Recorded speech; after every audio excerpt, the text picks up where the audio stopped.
Welcome to this Quantum Security and Defense presentation, Quantum Computing in the NISQ Era and Beyond, and thank you for being a valued member of our community.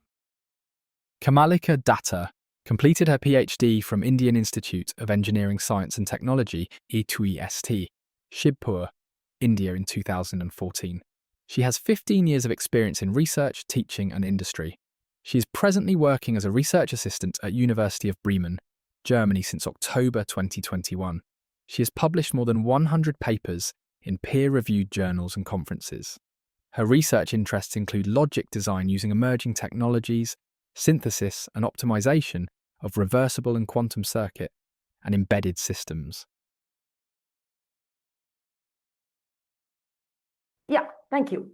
So firstly, I thank the entire team for inviting me to this exciting workshop, or whatever you say, the quantum talk.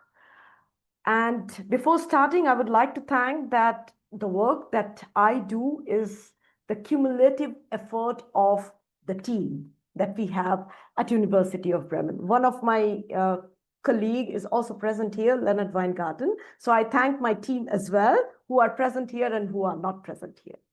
Now, I would talk a little more technical about the quantum computing. I'm from academia, so I would like to talk about things that we are doing, things that are needed. Of course, business perspective is very important because we need to understand where we are going. At the same time, it is very, very important to understand where we can apply quantum computing.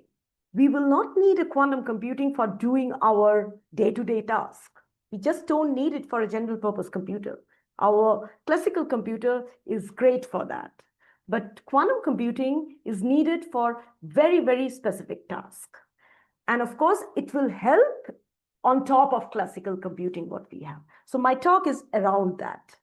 I'm pretty sure all of you are some expert in quantum computing, but I would like to have this talk in a way that I introduce with little bit aspects that I want to focus on, and then talk about mainly two important topics. Already Shri in the previous talk have informed or talked about that how we need quantum circuits. But ultimately, these quantum circuits, we need to map it to a QPU or a quantum hardware. To do that, we need some more things. Not only that, we are currently in NISQ era. What does that mean? We are in noisy intermediate scale quantum era. That means we can perform certain operations. There is no guarantee that it will give you a correct answer. In this regard, what could be done? Companies have come up with different techniques, and one of those techniques is dynamic quantum circuit. I will also talk about that very briefly. So the main focus of my talk today will be giving you an idea what happens with mapping of these quantum circuits and how we can do it efficiently, and then how can these advanced techniques could be exploited. Finally, I would just like to touch upon two suitable applications. I mean, she also talked about there are applications in material science, there are applications in optimization, in search problem, and so on and so forth. I will specifically talk about two problems which could be somewhat solved using quantum computing. And they are really difficult to solve using classical computing. And that is the reason why we think it would be beneficial to use quantum computing in this regard. Now, moving on. I think all of you know this, that quantum computing is based on some quantum mechanical principles, the principle of superposition and entanglement. So these are some kind of principles that happens for some particles which are very, very small. And how we do classical computing, like we have a circuit, we provide certain input and we get certain output. Quantum computing is not that. Here we have something called qubits. Qubits are the hardware, and they are connected to each other in some form or the other. And what we do is that she also showed you some kind of quantum circuit. We apply those quantum gates in these qubits. So we perform these gate operations using these. Finally, why do we do quantum computing?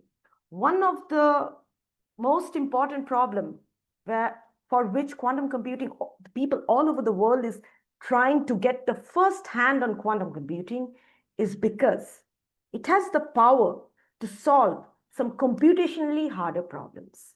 And one of that computationally harder problem is directly hitting the security of our internet.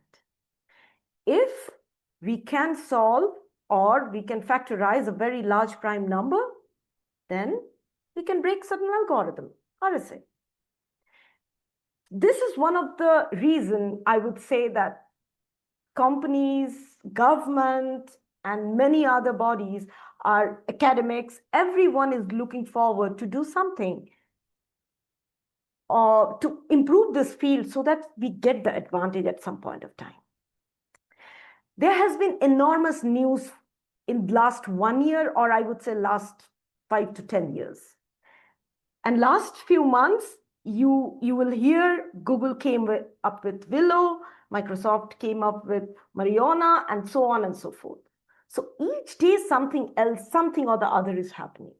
Because this is very specific to security, I would also like to mention there is a recent paper by Google where they say that we have reduced the problem from billion qubits to million qubits, but still we require million qubits and million noisy qubit to solve this factorization problem. This is also scary, but also very interesting. Moving forward, I would like to tell you about this timeline of quantum computing. 2025, the year 2025 is a very important year. This year is 100 years of quantum science and technology.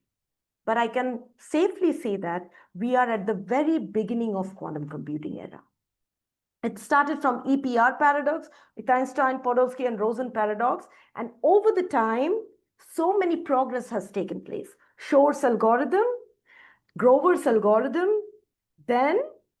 You can join the QSEC Deaf community to watch the full version of this and over 80 other lectures on quantum technologies, attend events, receive free training, and more. QSEC Deaf is a users community with over 700 members working to forward quantum secure communications. The community is represented by Quantum Security and Defense that provides supply chain orchestration and consulting services on behalf of our members. Find out more, Google quantumsecuritydefense.com.